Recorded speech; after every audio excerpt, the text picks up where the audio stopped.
Coucou à tous, j'espère que vous allez bien. Aujourd'hui, on va préparer les fameuses et incontournables boules de neige à la noix de coco, une pâtisserie facile à réaliser qui ne demande pas trop de technique et qui est fondante à souhait. Donc pour environ 60 pièces, il vous faudra 4 œufs, 6 cuillères à soupe d'eau de fleur d'oranger, 2 sachets de sucre vanillé, 400 g de sucre en poudre, 125 g de beurre mou ou un verre d'huile, 2 sachets de levure chimique et plus ou moins 900 g de farine T45. Vous pouvez bien sûr diviser les quantités par 2, ce qui vous fera à peu près une trentaine de pièces. Donc on commence par mettre les œufs, les 2 sachets de sucre vanillé et l'équivalent de 6 cuillères à soupe d'eau de fleur d'oranger. Ici, j'utilise mon Monsieur Cuisine Smart pour réaliser cette recette, mais vous pouvez utiliser votre robot pâtissier ou faire le tout à la main. Pour mélanger, je programme la vitesse 4 pour environ 20 à 30 secondes sans fouet avec le gobelet doseur. Je rajoute ensuite, maintenant que mes œufs ont bien moussé, les 400 g de sucre en poudre. Je mélange un petit coup et je continue avec les 125 g de beurre ramolli que j'ai sorti du frigo environ 2 heures avant. J'enchaîne avec la farine que j'ai préalablement tamisée et à laquelle j'ai rajouté les 2 sachets de levure chimique. Et là, on va l'incorporer à la pâte en 3 fois jusqu'à obtenir la texture désirée, c'est-à-dire une pâte bien souple et surtout qui ne colle pas. Pour ce faire, tout va dépendre de la qualité d'absorption de la farine et du calibre des œufs.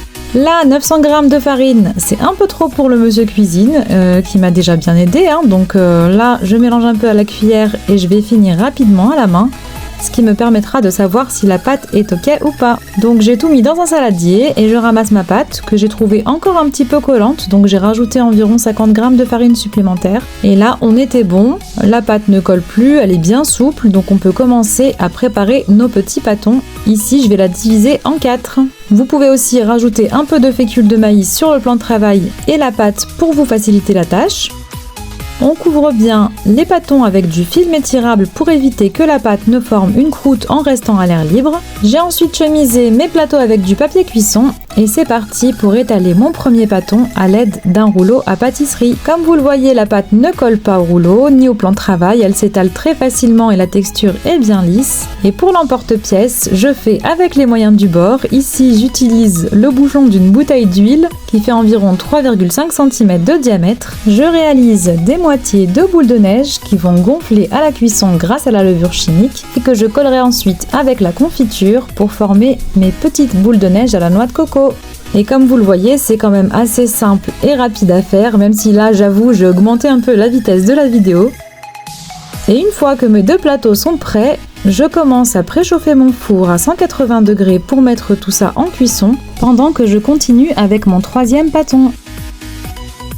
Ici, je vais utiliser un bouchon de bouteille de lait d'un diamètre un peu plus grand, environ 5 cm, pour faire 2 motifs différents, une lune et un petit losange, ce qui va nous permettre d'avoir 3 sortes différentes avec la même pâte et de varier la déco en utilisant du chocolat fondu et de la noix de coco sur les lunes par exemple. Donc en tout, j'ai réussi à avoir 3 plateaux spéciaux demi-boule de neige et 2 plateaux pour les lunes et les losanges. Et pour la cuisson, c'est environ 180 degrés pendant environ 10 à 15 minutes en fonction de votre four. Donc bien surveillez vos biscuits pour les sortir avec une cuisson quasi à blanc, car ça va forcément jouer sur le côté fondant de votre biscuit, même si la confiture d'abricot nous aidera un peu à rattraper tout ça. Donc une fois que tout est cuit, on laisse un peu refroidir et on met le tout dans des boîtes ou tupperwares si vous les avez préparés à l'avance et que vous n'avez pas l'intention de les déguster de suite, car ça se conserve très bien. Sinon, vous pouvez enchaîner avec la préparation de votre confiture. Je n'ai pas filmé cette étape, mais j'ai quelques photos pour illustrer. Donc dans un saladier, j'ai mélangé le contenu d'un pot de confiture d'abricot, de l'eau de fleur d'oranger et une cuillère à soupe de sucre. N'hésitez pas à passer le tout au tamis si des morceaux d'abricot sont présents afin d'obtenir une texture bien lisse. Versez vos demi-boules de neige dans le mélange et faites en sorte qu'elles soient toutes bien imbibées de confiture. Collez les 2 moitiés pour former vos boules de neige et il ne reste plus qu'à les enrober de noix de coco qu'il faudra prévoir dans un autre saladier. Ici, j'en ai mis environ 300 g.